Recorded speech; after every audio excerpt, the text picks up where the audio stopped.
오늘은 선지서의 배경 설명과 이사야서에 대해서 조금 나누어 보도록 하겠습니다. 자, 이제 선지서에 들어왔어요. 여러분, 이거 녹화되고 있나, 선생님? 예. 선지서 읽어본 사람? 아무도 없나요? 너? 이건 어디 있어? 읽어보지 않았을까요? 읽어보지 않았어? 주원이 혹시 선지서 읽어본 적 있니? 안 읽어봤어? 페이지는 163페이지 필요합니다. 자, 선지서는 언약 백성, 그러니까 이스라엘 백성이 약속의 땅에 살면서 하나님의 말씀에 순종하지 못했기 때문에 심판받을 것을 경고하고 심판 이후에 구원과 회복이 있다라는 것을 예언하는 게 선지서예요. 모두 선지서는 17권의 선지서가 있어요. 이사야부터 다니엘까지 처음이 5권의 선지서를 대선지서라고 하고 나머지 12권의 선지서를 소선지서라고 해요. 대선지서와 소선지서를 나누는 기준은 분량이에요. 선지서는 대체로 그 흐름이 심판의 경고에서 구원의 약속으로 진행되는 이러한 전개 방식을 하고 있어요. 그렇지만 선지서들이 모두 같은 예언을 반복하는 것은 아니에요. 각각 선지서만의 어떤 중심 주제가 있는데, 예를 들어서 이사야서를 보면 이사야는 이 시온이라는 그 장소를 중심으로, 시온의 구원을 중심으로 이 하나님의 거룩한 성 예루살렘이 심판을 받지만 영광스럽게 회복될 것이다. 이 내용이 이제 주를 이루고, 예레미야는 이스라엘 백성이 이제 언약을 파기함으로 약속의 땅에서 쫓겨났지만 새 언약을 통하여서 다시 회복될 거다. 이 언약이 핵심 메시지를 이루고, 에스겔은 성전이 핵심 메시지를 이루어요. 성전이 우상 숭배로 인하여서 파괴되었지만 다시 하나님께서 새로운 성전을 회복하실 것이다. 성전 중심의 신앙이고, 다니엘은 이 제국의 나라의 변천을 다루는데 전 세계를 하나님께서 주관하신다. 그리고 결국에는 메시아를 통하여서 하나님이 영원한 왕국을 만드실 것이다. 라는 것이 이 다니엘의 예언입니다. 전체적으로 알겠죠, 여러분? 자, 다시 한번. 선지서는 총 몇 권이다? 17권이다. 그 중에 대선지서는 5권, 그리고 소선지서는 12권. 이 나누는 기준은 뭐다? 분량에 따라서 나눈다. 자, 이사야서의 핵심은 뭐다? 시온의 구원. 이게 핵심 주제이고, 예레미야는 언약, 하나님의 언약. 그리고 에스겔은 성전. 그리고 다니엘은 나라. 이런 이제 선지서의 전체적인 것은 하나님의 심판과 구원이지만 그 심판과 구원이 각각 다른 모습으로 나타난다는 것을 알 수 있어요. 자, 여러분, 선지서의 역사적 배경을 한번 봅시다. 넘어가서. 여러분, 총 4가지의 시대적 배경이 있어요. 첫 번째는 이스라엘 말기입니다. 여러분, 이스라엘이 어디에 멸망했죠? 북이스라엘을 멸망시킨 이방 민족은 아수르였다. 그 당시의 나라는 BC 722년이었고, 이 이스라엘 말기는 아수르의 등장과 북이스라엘이 멸망한 시기를 다룹니다. 여러분, 이 8세기 중반, 그러니까 BC 8세기죠. BC 8세기 중반에 아수르의 디글랏 빌레셀 3세가 왕위에 오르게 돼요. 그리고 그 당시에 아수르, 우리가 역사 시간에 아시리아라는 나라로 이렇게 배우긴 하는데, 이 나라가 거대한 제국을 형성을 합니다. 그리고 북왕국 이스라엘은 여로보암 2세 때 아주 강력한 나라를 이루지만 그 이후로는 급격하게 쇠퇴를 하면서 결국에는 아수르의 침략으로 인하여서 BC 722년도에 멸망을 하게 돼요.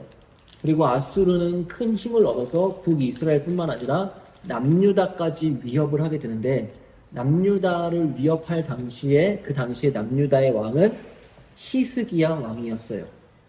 그리고 이 당시에 활동한 선지자는 이사야 선지자가 있어요.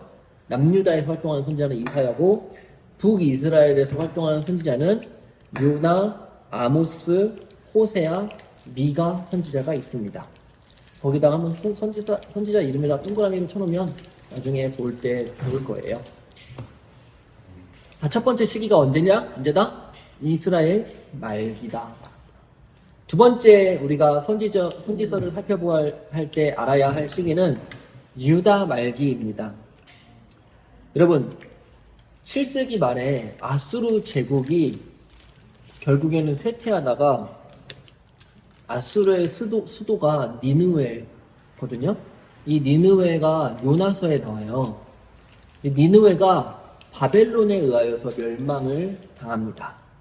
이때가 BC 612년경이에요. 그리고 바벨론 제국은 당시의 왕이 느부갓네살 2세였어요. 그때 느부갓네살 2세에 바벨론이 아주 황금기를 이루어요. 여러분들 역사 시간에 배우는 바빌로니아 알죠? 바빌로니아가 바로 바벨론이에요. 이 왕이 총 3번에 걸쳐서 유다를 침입을 합니다. 남유다를. 그리고 약탈하고 사람들을 한 사람 두 사람씩 포로로 잡아가요. 그리고 결국 BC 586년에 남유다가 바벨론에 의하여서 멸망을 당하게 돼요. 그 당시에 남유다에서 활동했던 선지자는 예레미야 선지자가 있었고, 또 나훔 선지자, 우리 하박국 선지자, 스바냐 선지자가 있었어요. 우리 지금 하박국 듣고 있죠? 말씀. 그 선지. 그래서 선지자의 이름에 동그라미를 쳐놓으면 좋습니다. 자, 세 번째 시기는 언제냐? 이제 북이스라엘도 멸망했고 남유다도 멸망한 포로기 시대예요. 총 3차에 걸친 바벨론의 침입 끝에 유다와 예루살렘과 그 성전마저 다 무너져 내렸습니다. 그리고 에스겔과 다니엘이 바벨론의 포로로 끌려갔어요. 그 중에서 다니엘은 그 페르시아, 그 성경에는 바사 제국이라 나와 있는데 그 바사가 페르시아예요. 페르시아 제국 시대까지 다니엘은 사역을 하면서 그 이후 중간기의 역사까지 다루고 있어요. 그러니까 이 포로기 시대 때 활동한 선지자는 에스겔과 다니엘이 있다. 다니엘은 1차 포로로 끌려갔고 에스겔은 2차 포로로 끌려갔어요. 자, 마지막 시기는 포로기 이후가 있습니다. 자, 5세기 후반에 들어서서 바벨론이 페르시아에 의하여서 멸망을 당하게 돼요. 그리고 이 페르시아는 당시에 아주 강력한 거대한 제국을 이루었어요. 혹시 역사 시간에 페르시아 배운 적 있니? 그리고 페르시아 제국은 정복지에 대해서 아수르랑 바벨론과는 다르게 이렇게 유화 정책을 펼쳤어요. 그러니까 자신이 점령한 땅들을 이렇게 잘 대해 준 거죠. 이런 상황에서 그 당시에 바벨론의 포로로 끌려간 남유다 사람들이 다시 예루살렘으로 돌아오게 되었어요. 돌아와서 한 일이 무엇이냐면 무너진 성전을 다시 건축하였고 그 성전을 둘러싸고 있는 성벽을 건축하면서 무너진 공동체를 회복하는 운동을 하였습니다. 이 당시에 활동했던 선지자는 학개, 스가랴, 말라기 선지자가 있었다. 그래서 이렇게 4가지 시대를 여러분들이 잘 보시면 되고, 이 시대를 정리한 것이 바로 이 표입니다. 이 표를 잘 보시면 여러분들이 이해를 하실 수 있을 거예요. 자, 오늘은 그러면 이사야 선지자에 대한 이사야서를 한번 살펴보도록 하겠습니다. 이사야서를 한마디로 정의한다면 새 시온이다. 뭐다? 새 시온. 여러분, 이사야 선지자가 활동했을 때의 남유다의 왕은 우시야, 요담, 아하스, 히스기야예요. 우리 이사야서 1장 1절 한번 같이 읽어봅시다. 이사야서 1장 1절 시작. 유다왕 우시야와 요담과 아하스와 히스기야 시대에 아모스의 아들 이사야가 유다와 예루살렘에 관하여 본 계시라. 유다왕 누구라고요? 우시야, 요담, 아하스, 히스기야. 이사야가 활동했던 시대의 왕들은 이 네 명의 왕이 있었다라는 거예요. 자, 이 시대에 이 당시의 국제적인 정세를 보면 아수르에 의하여서 아수르에서 이제 디글랏 빌레셀 3세라는 왕이 일어나요. 그리고 그 당시에 아수르가 굉장히 강력한 권세를 누리던 시대였어요. 그리고 아수르의 침입으로 인하여서 BC 722년도에 북이스라엘이 멸망을 하게 됩니다.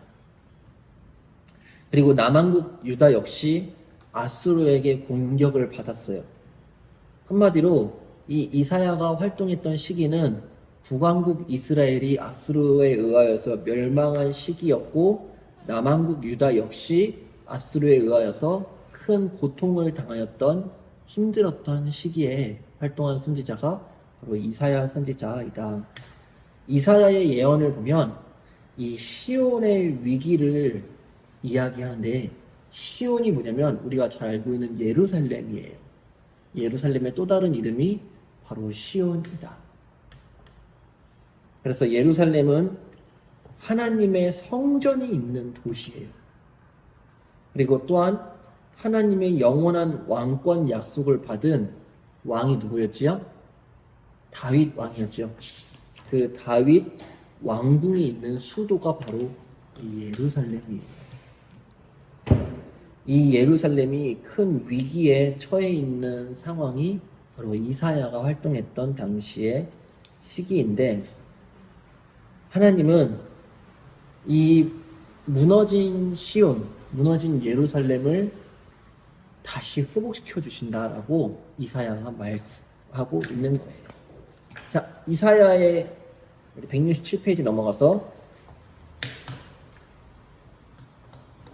자, 이사야 1장부터 12장까지는 이스라엘의 심판에 대한 이야기가 나오고, 그리고 13장부터 27장까지는 이방 심판에 대한 이야기가 나옵니다. 그리고 28장부터 35장까지는 참 도움은 누구인가에 대해서 이야기가 나오고, 그리고 네 번째 38장에서 39장은 히스기야 왕에 대한 이야기가 나와요. 히스기야 왕에 대한 이야기가 이 이사야 전체의 중심을 이루고 있어요. 그리고 넘어가서 40장부터 48장까지는 구원에 대한 약속이 나오고, 49장부터 55장까지는 시온의 회복에 대한 소망 메시지가 전해지고, 56장부터 66장까지는 영원한 복에 대한 이야기가 나와요. 여기 보시면 여기 보면 히스기야를 중심으로 하여서 위에 세 개와 뒤에 세 개가 이렇게 마치 쌍을 이루는 듯한 구조예요. 그래서 이사야서는 총 66장인데 성경과 닮아 있어요. 성경이 총 66권이잖아요. 그래서 39권이 구약 성경이고 나머지 27권이 신약 성경인데, 이사야서도 39장까지는 심판에 대한 메시지가 주를 이루고, 40장부터 66장까지는 하나님의 구원에 대한 메시지가 중심을 이루고 있어요. 전체적으로 이해가 되나요? 이사야가 총 몇 장이라고요? 66장이에요. 성경에서 제일 장수가 많은 성경이에요. 물론 시편을 제외하고. 시편은 더 많죠. 시편은 150편이니까. 그래서 이사야는 분량이 좀 있는 성경이다. 자, 오늘은 그래서 이사야에 대해서 이렇게 다루도록 할게요. 자, 넘어갑시다. 첫 번째, 이스라엘 심판입니다. 자, 첫 단원에서 선지자는 언약 백성을 향한 하나님의 열심을 배반한 이스라엘에게 닥칠 심판을 경고를 합니다. 1장에서 5장은 법정의 고소 형식으로 하나님이 이스라엘의 죄를 책망하는 내용이 나와요. 그래서 1장에서 5장을 읽어보면 이사야 1장에서 5장까지는 굉장히 내용이 뭔가 우울해요. 그리고 6장은 하나님이 이 백성을 돌이키시려고 이사야를 부르시는 이사야의 소명장이에요. 그리고 7장에서 12장은 이사야가 현장에 나가서 하나님의 말씀을 선포하는 사역을 다루고 있어요. 첫 번째는 고소입니다. 1장에서 5장.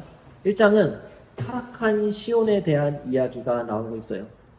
이사야서 전체의 서론으로서 이 1장은 타락하여서 심판받는 이 시온에 대한 한식으로 이야기가 시작하는데, 이 거룩한 성 시온은 이스라엘 백성의 죄로 말미암아서 창녀와 같이 더럽혀졌고 그 나라는 심판으로 얻어맞아 시온만 겨우 남은 상태가 되었습니다.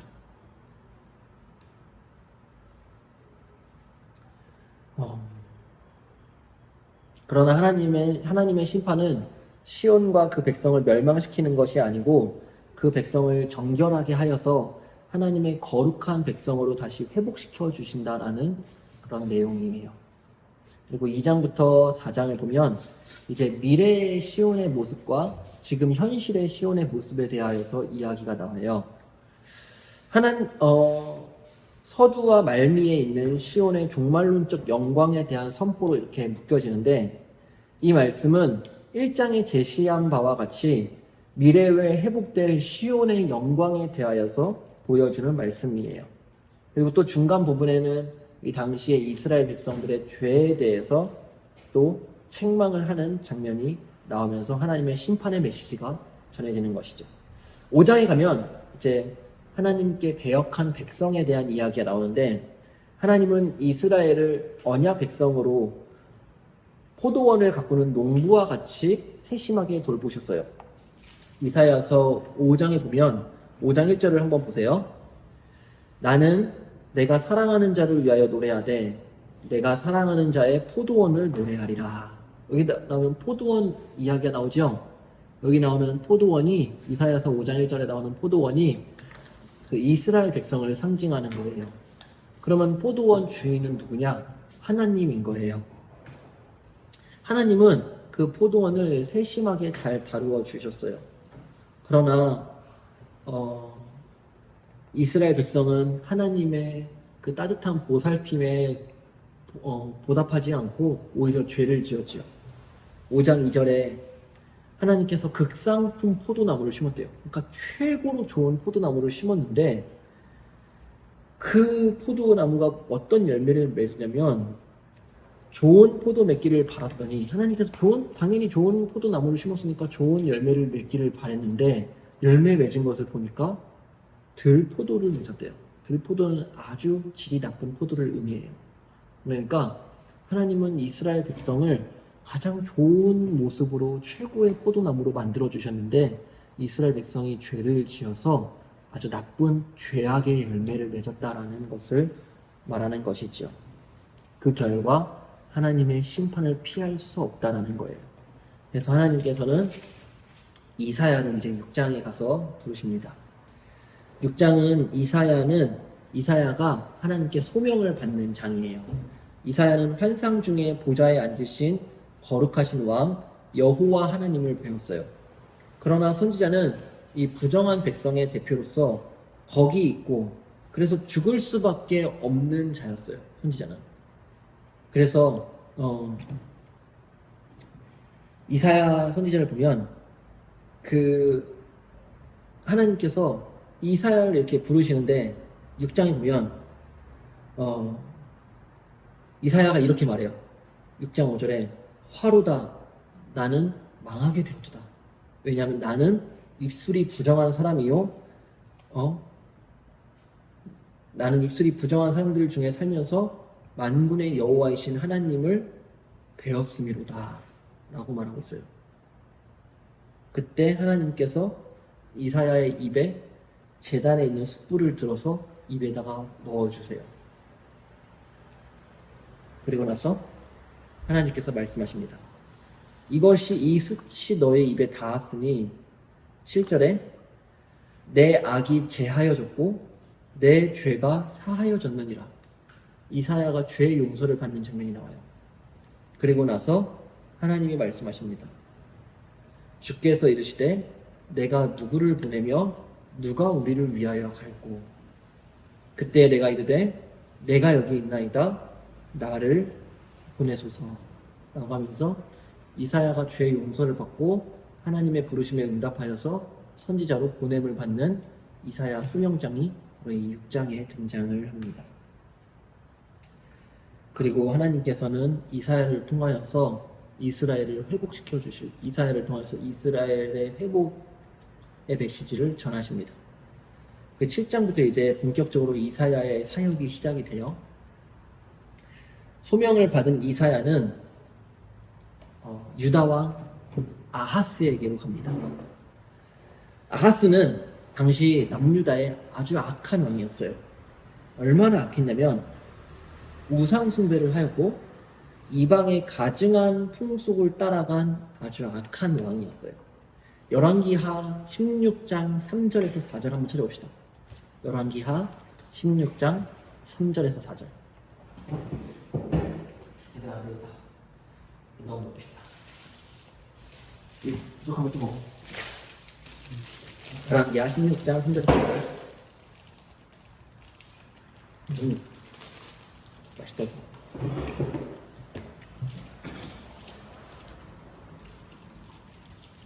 찾았나요? 자, 읽어봅시다. 시작. 여러 왕이 길로 행하며 또 여호와께서 이스라엘 자손 앞에서 쫓아내신 이방 사람의 가증한 일을 따라 자기 아들을 불 가운데로 지나가게 하며 또 산당들과 작은 산 위와 모든 푸른 나무 아래에서 제사를 드리며 분양하였더라. 아멘. 이스라엘이 악한 왕들이 많았는데 진짜 악한 왕의 끝판이 뭐냐면 자기 아들을 그냥 불 가운데로 지나가게 한 거예요. 불 가운데 지나갔다는 거는 자기 아들을 불에 태워 죽였다는 거예요. 아하스가 바로 이런 왕이었어요. 그러니까 자기 아들을 이방 신에게 제사로 그냥 바쳐버린 거죠. 이게 이렇게 악한 왕이 아하스 왕이었어요. 그 악한 아하스 왕에게 이사야가 보냄을 받은 거예요. 하나님 보내셔서. 7장에 보면 이사야서 7장에 보면 아하스 왕 때에 어떤 일이 일어나냐면 북이스라엘과 그리고 아람은 이방 민족인데 아람이 힘을 합쳐가지고 이 남유다 아하스를 치러 들어온 거예요. 그 당시 북이스라엘의 왕은 베가였고 아람의 왕은 르신이었어요. 그리고 아하스와 그 백성들은 두려움에 벌벌 떨고 있었죠. 이때 이사야는 아하스에게 두려워하지 말아라. 하나님께서 너를 구원하실 징조를 주실 것이다 라고 말씀을 합니다. 그게 이사야서 유명한 7장 14절이에요. 우리 같이 한번 읽어볼까요? 이사야서 7장 14절. 그러므로 주께서 친히 징조를 너희에게 주실 것이라. 보라, 처녀가 잉태하여 아들을 낳을 것이요 그의 이름을 임마누엘이라 하리라. 이 징조가 뭐냐면 처녀가 잉태하여 아들을 낳을 것이래요. 그 아들이 징조래요. 아하스의 아들이 누굴까요? 히스기야예요. 그 히스기야가 징조이고 이게 나중에는 신약 성경에 가서 이 말씀이 누구에게 적용되냐면 예수님에게 적용이 돼요. 그리고 나서 아하스가 하나님께서 이제 이사야가 아하스에게 말하는 거예요.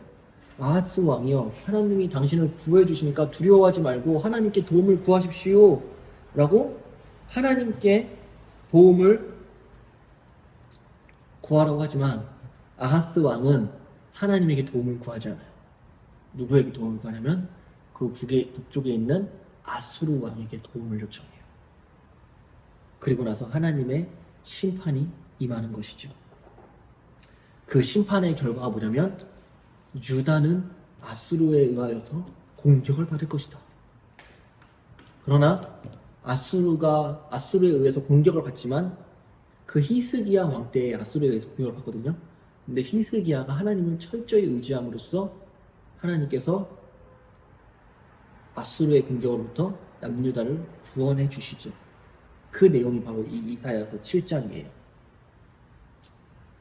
그래서 하나님은 심판 가운데에 남은 자를 구별하신다는 거예요. 심판이 임하지만 그래도 남은 자를 구원하신다. 이 남은 자라는 게 이사야서에 되게 많이 등장해요. 남은 자가 누구냐면 끝까지 하나님을 의지하고 신뢰하는 자들이에요. 이 남은 자들이에요. 자, 그래서 7장, 8장, 9장에 대한 이야기가 나오고 9장 1절부터 7절에 보면 하나님이 압제자를 꺾으시고 그 이스라엘 백성 가운데에 한 아들을 주셔서 다윗 왕조를 회복시켜 주신다라고 이야기를 해요. 그리고 그 나라를 영원히 굳건하게 세우실 것을 약속을 하십니다. 우리 9장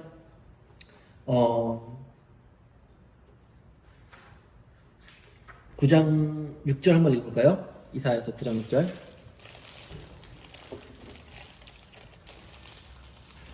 시작. 이는 한 아기가 우리에게 낳고 한 아들을 우리에게 주신 바 되었는데 그의 어깨에는 정사를 메었고 그의 이름은 기묘자라 모사라 전능하신 하나님이라 영존하시는 아버지라 평강의 왕이라 할 것임이라. 아멘. 여러분, 여기 나오는 이 한 아기가 바로 예수님을 의미해요.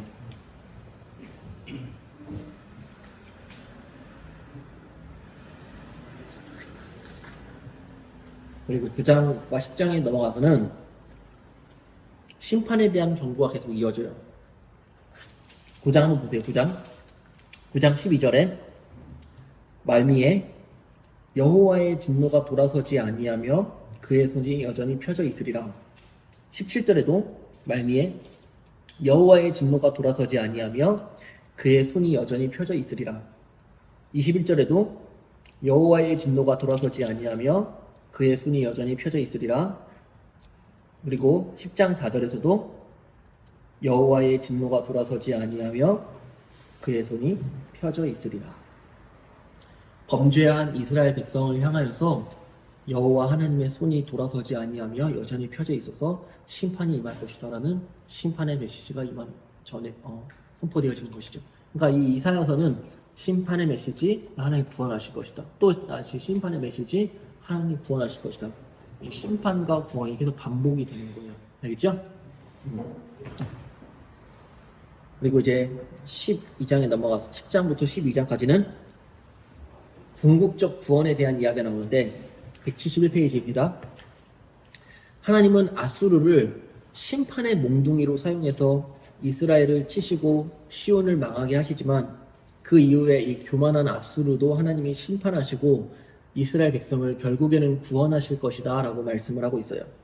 그러나 모든 백성이 구원을 받는 것은 아니고 진실하게 하나님을 의지하고 하나님에게 돌아온 남은 자들만 구원을 받는다라고 말씀하고 있어요.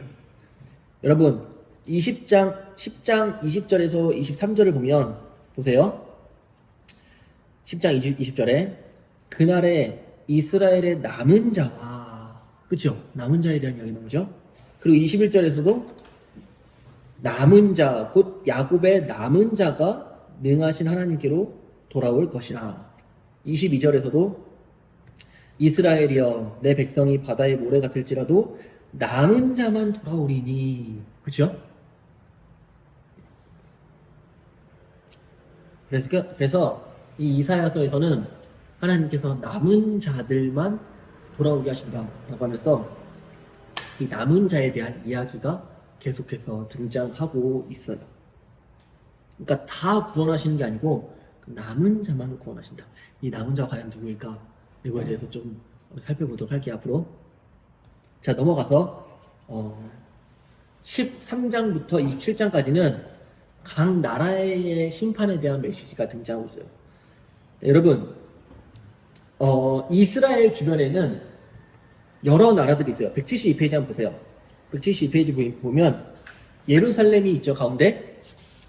예루살렘을 중심으로 동서남북에 여러 이방 민족들이 있었는데 첫 번째는 이스라엘 백성을 압제하는 압제국들이 있었습니다.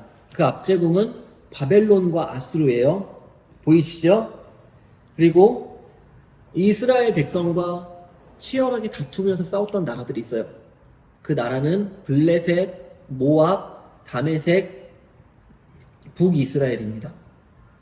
치열하게 다투었던 나라들. 그리고 이스라엘이 의지하고 도움을 받았던 나라가 있어요. 그 나라가 구스와 애굽입니다. 보이죠? 그 사진. 그리고 마지막으로 이스라엘 백성이 무역을 하면서 서로 돈을 이렇게 사고 팔았던 나라가 있었어요. 그 나라는 아라비아, 두로, 시돈 이런 나라였어요. 우리 성우 이런. 그래서 이 각 나라에 대한 심판의 메시지가 나오고 마지막에 가서는 온 세상에 대한 심판의 메시지가 나와요. 첫 번째 173페이지 가면 압제국에 대한 이야기가 먼저 나와요. 바벨론과 아수르인데 이스라엘 북동쪽에 있는, 그러니까 좀 북쪽에 있는 이 바벨론과 아수르는 언약 백성 이스라엘을 멸망시키고 압제한 원수의 나라였어요. 굉장히 괴롭혔던 나라였어요. 너무 힘이 강력하다 보니까 이 바벨론 왕이 얼마나 교만했는지 자신은 모든 신보다 높은 사람이다. 내가 바로 신이다. 라고 외쳤고 아수르 왕도 동일하게 내가 바로 제일 강력한 나라이다. 라고 외치면서 이 교만이 하늘을 치솟았어요. 하나님께서 이 교만한 자들을 심판하신다라고 말씀하시는 것이 이 13장부터 14장 바벨론과 아수르에 대한 심판이에요. 그리고 두 번째는 분쟁국에 대한 심판의 메시지가 전해집니다. 14장부터 17장까지 블레셋, 모압, 다메섹, 북이스라엘입니다. 블레셋, 지금 이스라엘이 전쟁을 하고 있죠. 그 가자지구, 가자가 바로 블레셋의 수도예요. 블레셋은 오랫동안 이스라엘과 치열하게 싸워왔던 나라예요. 여기에서 14장 29절에 블레셋이 너를 치던 막대기라는 이런 표현으로 표현되기도 합니다. 또한 모압이라는 이 나라, 두 번째 분쟁국은 모압인데 모압은 롯의 후손이에요. 롯 알지요? 소돔과 고모라에서 유황불을 피해서 롯이 도망갔는데 두 딸과 그 관계를 맺음으로써 두 딸이 낳은 아들이 바로 모압이잖아요. 그죠? 모압과 암몬. 그래서 이 모압도 이스라엘을 괴롭혔던 나라인데 모압은 이스라엘의 사실은 좀 친족국이었어요. 좀 동맹을 맺으면서 이렇게 살아왔는데 이 모압 또한 너무나 교만했기 때문에 하나님께서 이 모압을 심판하신다라고 말씀을 하십니다. 그리고 또 다메섹이라는 나라가 있어요. 이 다메섹은 아람이라는 나라의 수도예요. 아람. 그리고 에브라임은 북이스라엘을 주도하는 지파였습니다. 그리고 이스라엘을 의존했던 의존국 구스와 애굽에 대한 이야기가 나옵니다. 그래서 이스라엘 남쪽에 있는 아주 강력한 강대국 구스와 애굽을 이스라엘이 의존을 하였던 거예요. 그러니까 위에 북쪽에서는 바벨론과 아수르가 자꾸 이스라엘을 공격하니까 이스라엘은 남쪽에 있는 구스와 애굽을 의존하였던 거죠. 그래서 이 하나님께서 너희들이 의존하는 그 나라 구스와 애굽 내가 칠 것이다. 그들을 의지하지 말아라. 나 하나님을 의지하라 라고 하나님께서 말씀하는 거죠. 그리고 또 이스라엘과 무역하는 나라가 있었어요. 아라비아, 두로, 시돈이었어요. 아라비아는 육로 무역을 하였고 두로와 시돈은 해상 무역을 하였어요. 바닷가로 무역을 하였던 거예요. 근데 굉장히 무역을 하는 나라의 특징이 뭐냐면 돈이 많다는 거예요. 그러니까 이 아라비와 두로, 시돈 다 돈이 많은 나라였어요. 돈이 많으면 어때요? 돈이 많다는 이유로 내가 또 교만해지잖아요. 교만해져서 두로와 이 시돈이 재물을 하나님 앞에 드리지 않고 살아가다가 결국에는 하나님께서 치심으로 말미암아 너희들의 모든 재산과 재물 하나님 앞에 바치게 될 것이고 이것을 이스라엘 백성들이 먹고 누릴 것이다 라고 하나님이 말씀하심으로써 이 이방 나라에 대한 심판이 이루어집니다. 그리고 24장부터 27장까지는 온 세상에 대한 심판, 그러니까 그 주변뿐만 아니라 전 세계에 대한 하나님의 심판이 임할 것이다 라고 말씀하고, 하나님의 이 심판 가운데에 하나님을 기다리고 하나님을 의지하는 자를 하나님은 구원하실 것이다. 그러니까 이방 모든 민족들 가운데에서도 하나님을 의지하고 기다리고 신실한 자들은 하나님이 구원하신다라는 메시지가 있어요. 그게 25장 9절인데 우리 25장 9절을 한번 찾아서 읽겠습니다. 이사야서 25장 9절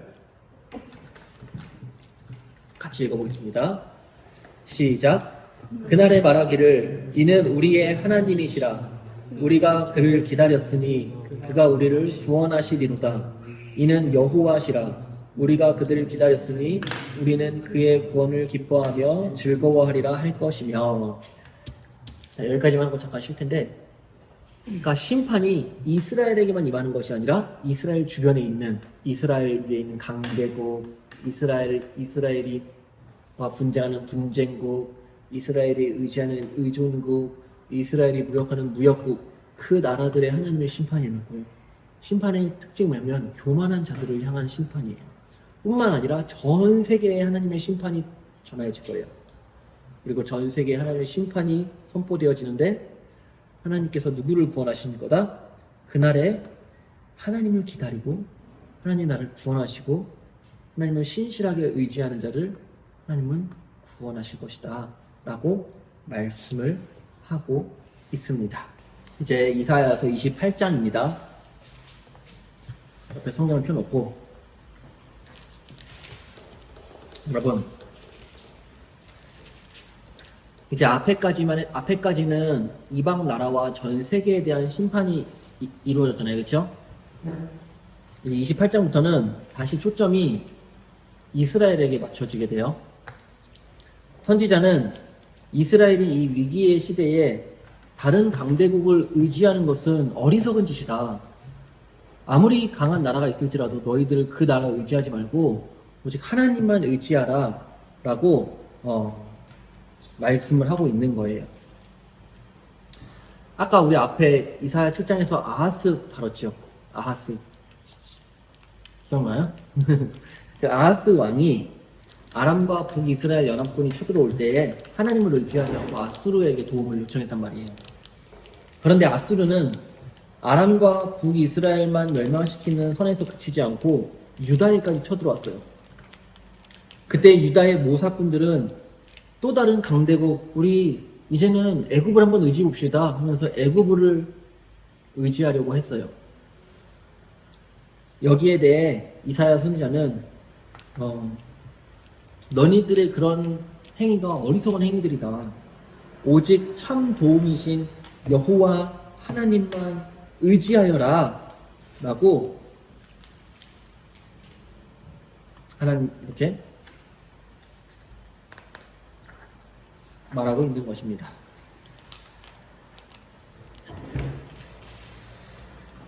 자, 그래서 28장부터 31장의 구조는 이렇게 아래와 같이 이루어져요. 자, 28장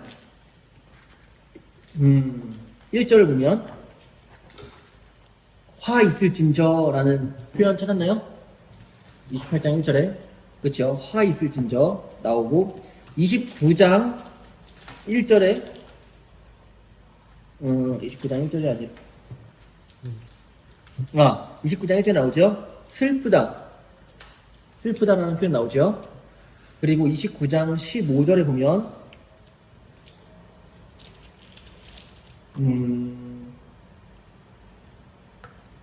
15절에 보면 화 있을진저 나오죠, 그렇죠? 화 있을진저. 그리고 30장 1절에 보면 화 있을진저 나오고, 31장 1절에 보면 화 있을진저라고 나오죠. 근데 이 화 있을진저를 한번 보시면 총 5가지의 화 있을진저가 등장해요. 그러니까 하나님의 5번의 저주가 선포되는 건데, 이 첫 번째 저주의 특징은 뭐냐면 에브라임의 그 술 취한 자들의 이제 교만한 면류관을 하나님께서 심판하는 거예요. 술 취해서 비틀거리는 자들은 그 타락한 북이스라엘 백성들을 상징하는 표현이에요. 그리고 교만한 면류관은 그 북이스라엘의 수도가 어디였지요? 사마리아였죠. 그 사마리아 성을 의미하는 겁니다. 그러므로 이 당시에 화 있을진저 교만한 면류관, 술 취한 자들의 교만한 면류관들이여 라고 말하는 것은 곧 아수르에 의하여서 멸망받을 북이스라엘을 향한 하나님의 심판의 메시지인 것이죠. 그런데 이 당시에 활동했던 이사야 선지자는 북이스라엘 선지자가 아니라 남유다의 선지자잖아요. 이게 의미하는 바가 뭐냐면 남유다 백성들아, 북이스라엘이 멸망하는 저 멸망을 보고서 가만히 있지 말아라. 북이스라엘이 아수르에 의하여서 저렇게 멸망당하고 있는데 언제까지 아수르에게 도움을 요청하고 있을 거냐. 이제 하나님을 의지해라 라고 말하는 거예요. 하나님을 의지하지 않는다면 너희들도 저렇게 멸망할 것이다 라고 말하고 있는 것입니다. 그 두 번째 저주시는 29장 1절을 봅시다. 여기 보면 슬프다라는 단어가 나오죠. 그렇죠? 슬프다. 이게 바로 화 있을진저라는 표현과 비슷한 표현입니다. 두 번째 저주시는 아리엘, 다윗이 짐친 성읍을 대상으로 하고 있는 저주시예요. 이 아리엘이 바로 예루살렘을 의미해요. 이것은 예루살렘에 뭐가 있었죠? 성전이 있었고 다윗 왕궁이 있었죠. 이 예언은 남왕국 유다의 수도 예루살렘의 멸망을 예고하고 있는 예언이에요. 그리고 세 번째 저주시 29장 15절을 보면 화 있을진저 라고 하면서 하나님을 무시하고 인간적인 계획을 세우려고 하는 그 당시의 지도자들을 향하여서 하나님의 심판의 메시지를 선포하는 거예요. 화 있을진저. 그리고 네 번째 저주시와 다섯 번째 저주시는 이스라엘 백성이 세운 어리석은 계략에 대하여서 하나님이 심판의 메시지를 선포하는 겁니다. 뭐냐면 하나님을 의지하지 않고 당시 위기의 시대에 바로와 애굽의 도움을 의지하려고 했던 그 남유다 백성을 향하여서 화가 있을진저 하면서 심판을 하나님께서 선포하시는 것입니다. 그래서 결국에는 너희들 오직 하나님만 의지해라. 하나님만 의지해라. 라고 말을 하고 있는 거예요.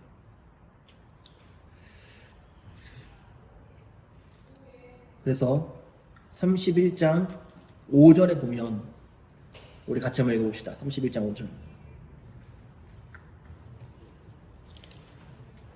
새가 날개치며 그 새끼를 보호함같이 나 만군의 여호와가 예루살렘을 보호할 것이라. 그것을 호위하며 던지며 뛰어넘어 구원하리라 하셨느니라. 그러니까 만군의 여호와 하나님이 이스라엘을 보호하고 구원한다라는 말씀을 하고 있어요. 근데 31장 3절을 보세요. 위에 이렇게 말씀하죠. 읽어봅시다.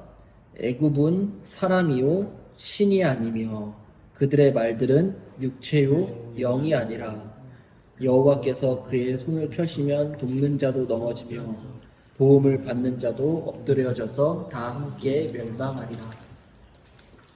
애굽은 엄청 강대한 나라였어요. 마치 지금의 미국과 같은 나라예요. 근데 아무리 강력한 나라라 할지라도 하나님이 아닌 나라는 결국엔 넘어지고 너희들이 의지할 대상이 아니다 라고 말씀하는 것이죠. 하나님만 우리의 참 도움이시다. 그래서 32장부터 35장까지는 여호와의 도움에 대한 이야기가 나옵니다. 32장은 이상적인 나라의 회복을 말씀하고 33장은 그 이상적인 나라, 하나님 나라를 말하는 거죠. 하나님 나라의 가장 높은 왕으로서 정의와 공의가 시온에 충만하게 할 것이다 라고 말씀하고 33장 5절에 정의와 공의를 시온에 충만하게 하심이라. 그 백성을 하나님이 구원하시는 분임을 말씀하고 있어요. 33장 22절에 그가 우리를 구원하실 것임이라.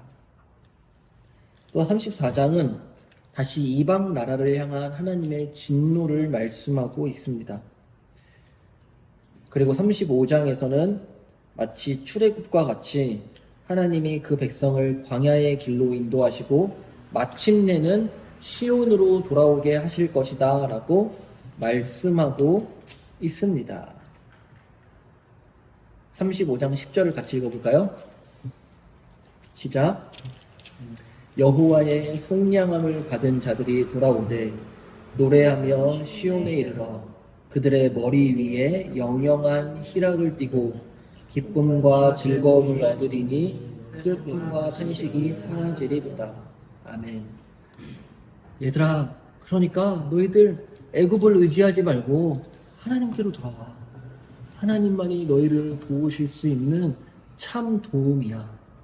하나님께로 돌아오면 너희들은 영원히 기쁨을 누리게 될 거고 즐거움을 얻을 거고 너희 안에 있는 모든 슬픔과 탄식은 사라질 거야. 그러니 더 이상 이방 나라를 의지하지 말고 하나님께 돌아와. 하나님을 의지해 라고 말씀을 하고 있는 것이지요. 그리고 나서 이제 히스기야 이야기가 나옵니다. 여러분, 히스기야가 누구냐? 하나님께 도움을 구했던, 하나님을 의지했던 왕이에요. 자, 우리 남유다의 그 왕 이름 한번 다시 외워볼까요? 르아비, 아사여, 여호람과 아시야, 아달랴 잡으러, 요아스와 아마샤, 우시야, 요담, 아가 아스죠. 그 다음에 히스기야, 므낫세가죠. 그러니까 아하스 다음 누구다? 히스기야다. 그러니까 아하스는 아수르를 의지하는 왕이었고 히스기야는 하나님을 의지하는 왕이었어요. 서로 대조를 이루지요. 히스기야 보도록 하겠습니다. 여러분, 이 히스기야는 36장부터 39장이에요. 36장부터 37장은 하나님이 아수르의 침략에서 히스기야와 예루살렘을 구원하신 역사이고 38장부터 39장은 히스기야가 죽을 병에 걸렸으나 기도로 낫고 생명을 연장받은 사건입니다. 그런데 사실 역사적으로 봤을 때 하나님이 아수르에서 히스기야를 구원해준 사건보다 히스기야의 병이 고침받은 사건이 사실 먼저 일어난 사건이에요. 근데 이 병 고침 사건이 더 나중에 기록이 되어져 있어요. 이것이 의미하는 것이 뭐냐면 하나님이 치유를 약속하시는 거예요. 그러니까 뭐냐면 너희들 나를 의지해. 나를 의지하면 내가 너 치유해 줄 거야. 너와 이 성을 아수르 왕에서 손에서 건져내겠고 내가 또 이 성을 보호할 거야 라고 하나님이 약속해 주시는 거예요. 우리 38장 6절을 같이 읽어봅시다. 시작. 너와 이 성을 아수르 왕의 손에서 건져내겠고 내가 또 이 성을 보호하리라. 아멘. 비록 아수르 왕은 여러분도 어렸을 때 아버지한테 몽둥이로 맞아본 적 있나요? 저는 많이 맞고 자랐거든요. 이 몽둥이로 우리가 맞는 이유, 아버지가 왜 때리시는 거예요? 체벌을 하시는 이유가 다시 돌아오게 하려고, 잘못된 습관 고치게 하려고 하는 거잖아요. 그것처럼 하나님은 이 아수르라는 나라를 몽둥이로 들어가지고 이스라엘을 때리신대요. 근데 비록 때리시지만 이 몽둥이 하나님 버리신대요. 하나님 버리시고 다시 이스라엘 백성을 안아주시고 치유해 주시고 고쳐주신다라는 그런 말씀이에요. 히스기야 메시지가 주는 게 바로 그거예요. 그래서 이 히스기야가 중심에 있는 이유는 이사야서의 이제 핵심 메시지와 연관이 되어 있는데, 너희들 이방 나라 의지하지 말고 오직 진정한 도움이신 하나님만 의지하라 라는 것을 우리에게 전해주는 메시지인 거죠. 히스기야 메시지. 알겠죠? 네.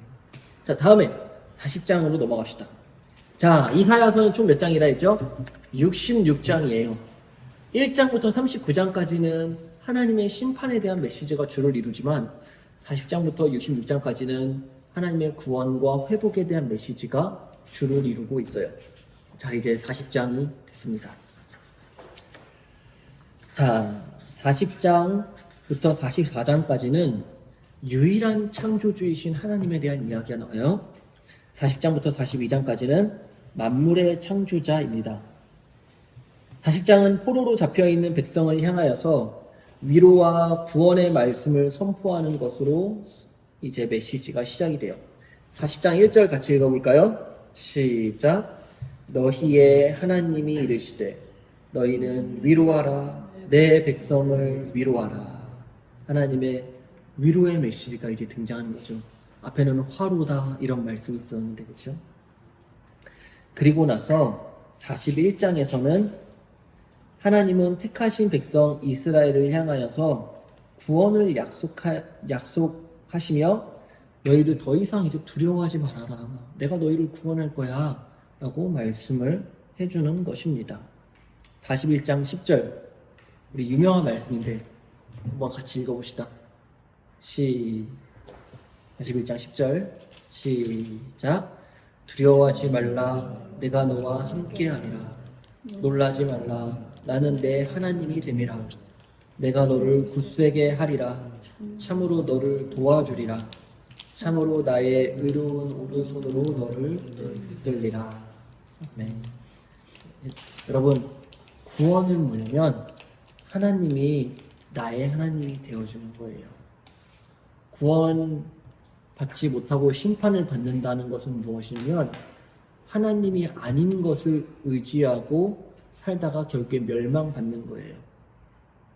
하나님이 나는 너의 하나님이 됨이라 라고 말씀하시는 것은 내가 너를 구원해 줄게 라고 말씀하는 거예요. 그리고 나서 하나님께서는 한 종을 택하시는데 그 종을 통하여 내가 너를 구원해 주겠다라고 말씀하는 거예요. 42장 1절부터 3절까지 같이 읽어볼까요? 시작.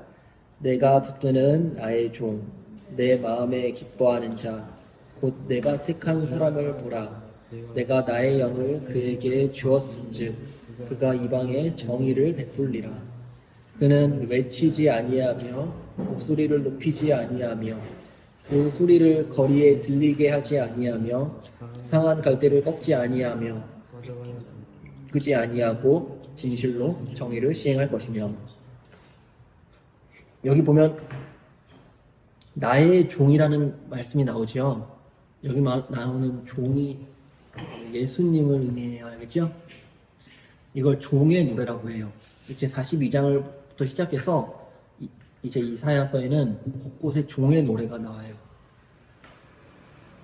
첫 번째 종의 노래의 핵심은 그 종을 통하여서 백성의 언약과 이방의 빛이 되게 하겠다라는 거예요.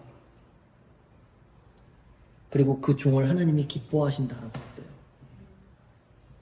하나님 아버지는 예수님을 기뻐하십니다. 그리고 43장에 넘어가서 이스라엘의 창조자에 대한 이야기가 나옵니다. 하나님은 이스라엘을 창조하셨을 뿐만 아니라 이스라엘을 구원하신다는 거예요.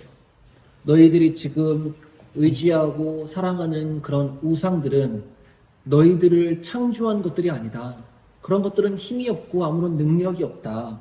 오직 만물의 창조자이신 여호와 하나님은 전능하시기 때문에 전능하신 여호와 창조주 하나님을 의지하라고 말하는 것이죠.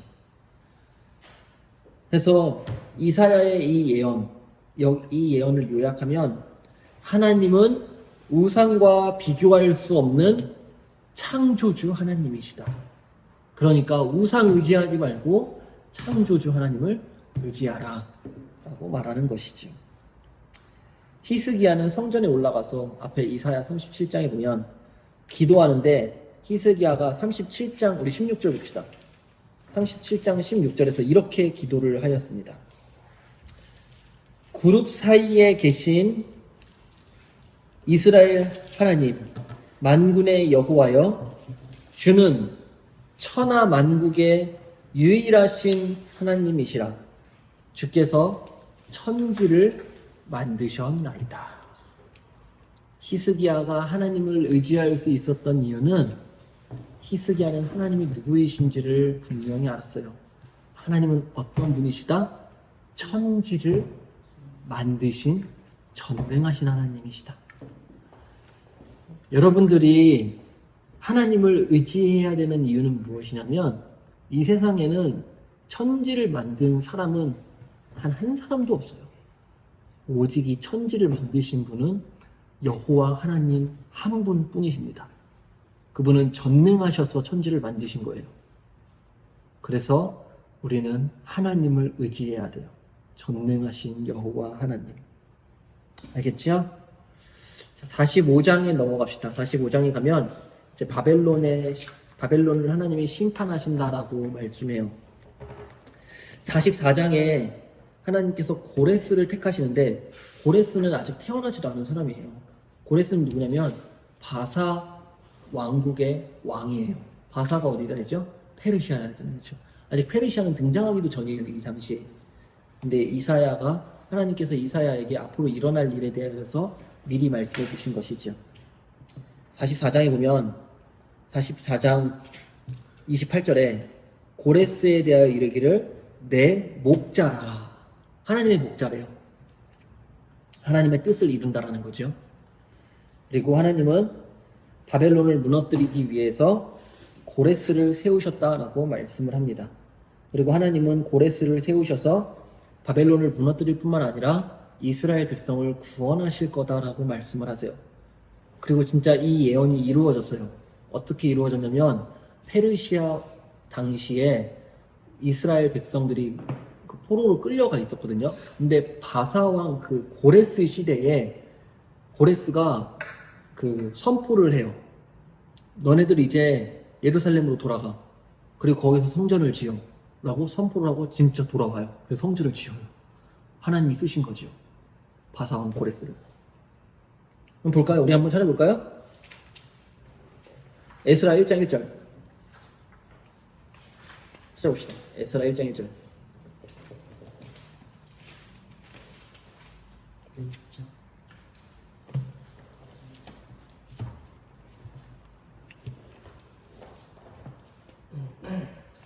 같이 읽어볼까요?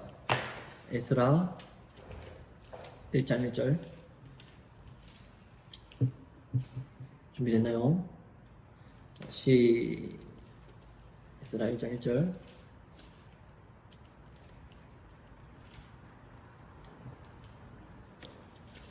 시작. 바사왕 고레스 원년에 여호와께서 예레미야의 입을 통하여 하신 말씀을 이루게 하시려고 바사왕 고레스의 마음을 감동시키매 그가 온 나라에 공포도 하고 조서도 내려 이르되 바사왕 고레스는 말하노니 하늘의 하나님 여호와께서 세상 모든 나라를 내게 해주셨고 나에게 명령하사 유다 예루살렘에 성전을 건축하라 하셨나니 이스라엘의 하나님은 참신이시라. 너희 중에 그의 백성된 자는 다 유다 예루살렘으로 올라가서 이스라엘의 하나님 여호와의 성전을 건축하라.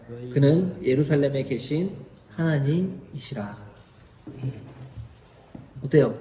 성취되죠? 성취돼요. 하나님의 약속은 반드시 성취돼요.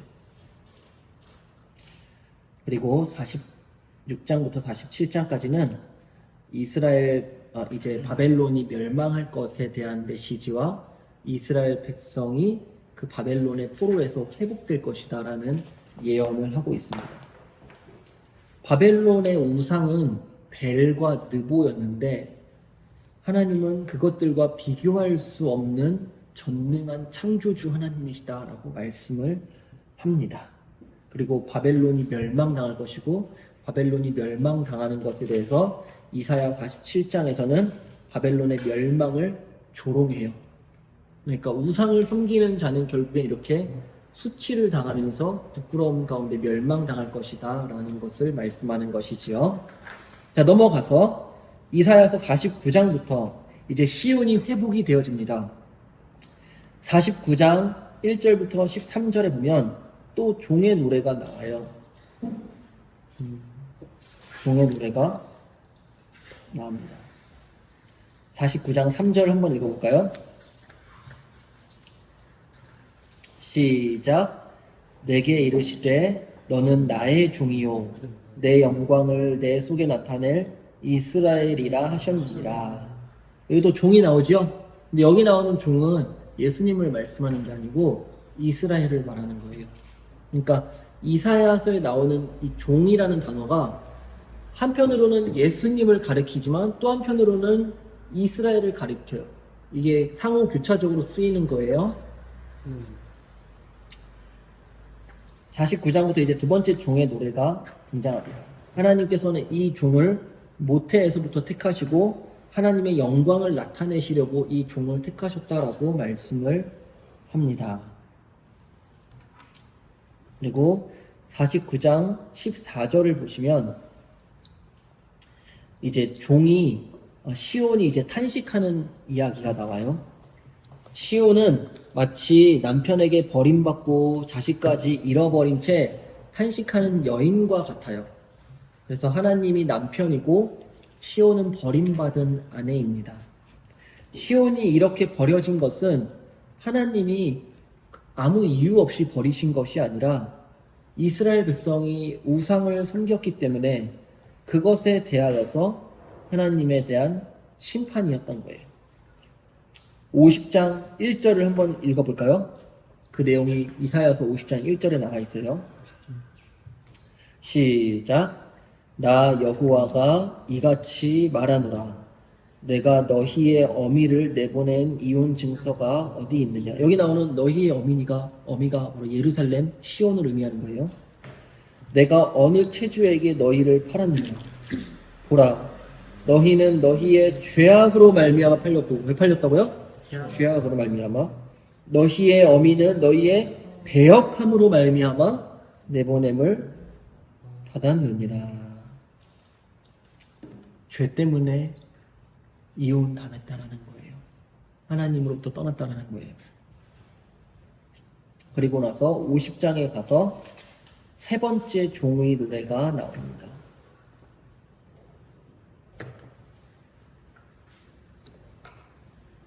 (50장) 4절부터 11절까지 세 번째 종의 노래가 등장을 합니다.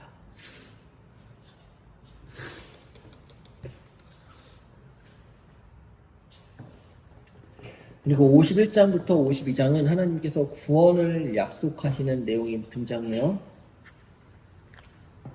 하나님이 의를 따르며 여호와를 찾아 구하는 신실한 자들을 향하여 하나님의 영원하신 공의와 구원을 약속을 하십니다. 그리고 51장 9절에 보면 여호와의 팔이여 깨소서 깨소서 능력을 베푸소서라고 말씀을 하는데, 이것은 하나님 우리를 도와주세요 도와주세요 라고 말씀을 하고 있는 거예요. 그리고 52장 11절에 보면 52장 11절과 12절에 보면 떠날지어다 떠날지어다 라고 하나님이 말씀하십니다. 이게 뭐냐면 너희들 포로에서 돌아올 거야 라고 말씀하는 거예요. 내가 너를 구원할 거야. 그렇게 해서 52장까지 이야기가 끝나고 52장 13절에 또다시 종의 노래가 나옵니다. 52장 13절을 보시면 보라 내 종이 형통하리니, 종 나오죠, 그렇죠? 종의 노래가 등장을 해서 이 종이, 의로운 종이 그 백성의 죄값을 담당하여서 자신의 영혼을 대속의 제물로 드릴 것이다 라고 말씀해요. 우리 53장 4절부터 6절까지 큰 목소리로 한번 읽어볼까요? 53장 4절부터 6절 시작. 그는 실로 우리의 질고를 지고 우리의 슬픔을 당하였으니 우리는 생각하기를 그는 징벌을 받아 하나님께 맞으며 고난을 당한다 하였노라. 그가 찔림은 우리의 허물 때문이요 그가 상함은 우리의 죄악 때문이라. 그가 징계를 받음으로 우리는 평화를 누리고 그가 채찍에 맞음으로 우리는 나음을 받았도다. 우리는 다 양 같아서 그릇 행하여 각기 제 길로 갔더니 여호와께서는 우리 모두의 죄악을 그에게 담당시키셨도다. 이거 누구에 대한 말씀이죠? 예수님에 대한 말씀이에요. 예수님은 우리의 죄를 대신하여서 십자가에 못 박혀 죽으셨죠. 그것을 예언하는 말씀이 바로 이 말씀이에요. 그리고 54장에 가서는 회복된 시온, 비록 버림받은 아내였지만 다시 하나님께서는 너희의 남편이 되어줄 것이다 라고 말씀하시는 거예요. 54장 5절 보세요. 이는 너를 지으신 이가 내 남편이시라. 아까 앞에서는 어떻게 됐어요? 이혼 당했잖아요. 다시 여기서 어떻게 됐죠? 하나님이 남편이 되신대요. 회복시켜 주신다는 거예요. 그리고 55장에서는 하나님께서 초청을 합니다. 다시 돌아와라. 55장 1절 같이 읽어봅시다. 시작. 오호라 너희 모든 목마른 자들아 물로 나아오라. 돈 없는 자도 오라. 너희는 와서 사 먹되 돈 없이 값 없이 와서 포도주와 젖을 사라. 뭐죠? 다시 돌아와라.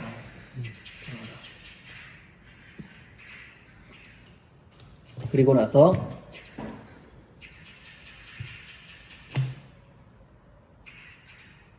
그 종의 노래가 이제 마무리가 되어지는데 거의 이 하나님께서 택하신 종이 이스라엘만 구원하시는 것이 아니라 전 세계를 구원하실 것이다 라고 말씀을 하고 있습니다.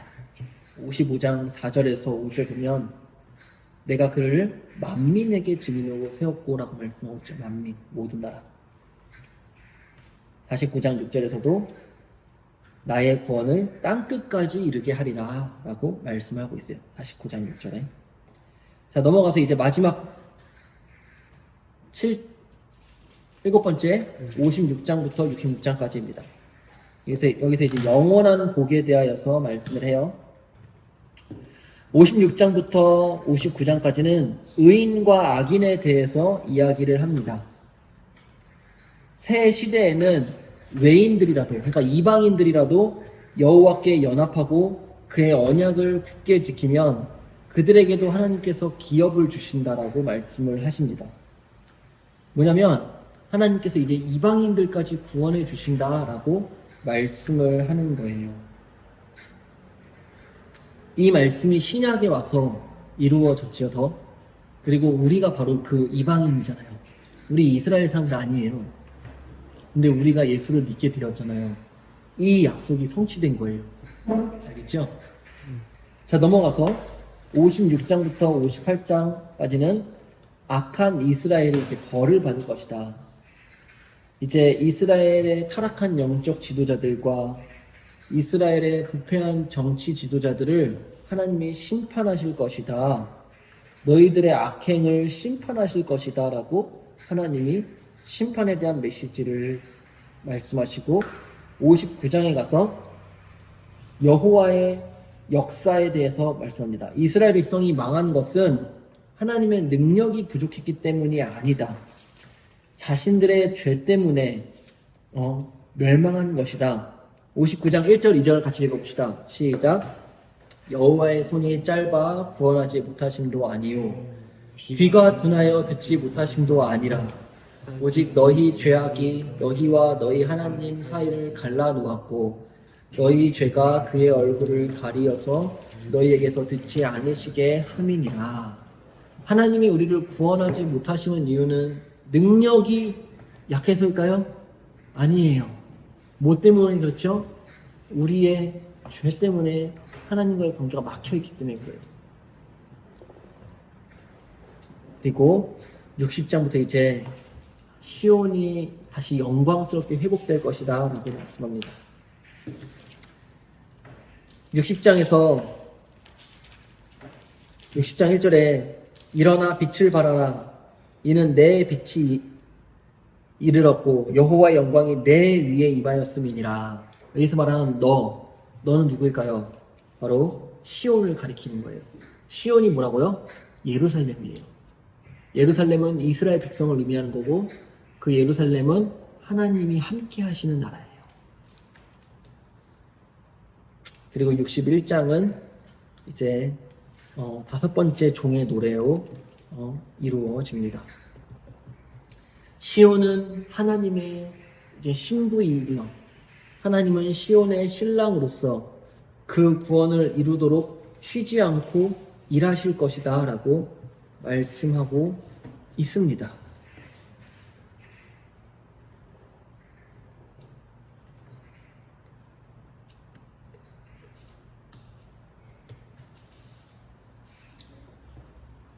이사야 62장 4절부터 5절 한번 말씀을 읽어봅시다. 이사야 62장 4절에서 5절 시작. 다시는 너를 버림받은 자라 부르지 아니하며 다시는 내 땅을 황무지라 부르지 아니하고 오직 너를 헵시바라 하며 내 땅을 끌라라 하리니 이는 여호와께서 너를 기뻐하실 것이며 내 땅이 결혼한 것처럼 될 것임이라. 마치 청년이 처녀와 결혼함 같이 내 아들들이 너를 취하겠고 신랑이 신부를 기뻐함 같이 내 하나님이 너를 기뻐하시리라. 뭐지요? 하나님께서 다시 너희와 결혼할 거다 라고 말씀을 하는 거예요. 그리고 63장부터 66장까지는 영원한 보응에 대하여서 말씀해요. 하나님께서 이제 예수 그리스도 심판주가 오셔가지고 너희들을 대적하는 모든 자들을 내가 심판할 거고 그리고 하나님께서 악인을 심판하시고 의인에게 영원한 복을 주실 것이다 라고 말씀을 합니다. 그리고 마지막 66장 우리 22절부터 24절까지 읽도록 하겠습니다. 66장 22절에서 24절 시작. 내가 지을 새 하늘과 새 땅이 내 앞에 항상 있는 것 같이 너희 자손과 너희 이름이 항상 있으리라. 여호와의 말이니라. 여호와가 말하노라. 매월 초하루와 매 안식일에 모든 혈육이 내 앞에 나와 예배하리라. 그들이 나가서 내게 패역한 자들의 시체들을 볼 것이라. 그 벌레가 죽지 아니하며 그 불이 꺼지지 아니하며 모든 혈육에게 가증함이 되리라. 아멘. 이제 이사야서의 마지막은 새하늘과 새 땅, 이게 뭐냐면 회복된 시온, 회복된 예루살렘이에요.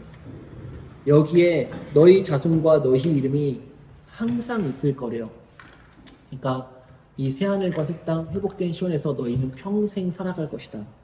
그러나 24절에 패역한 자들은 멸망당할 것이다.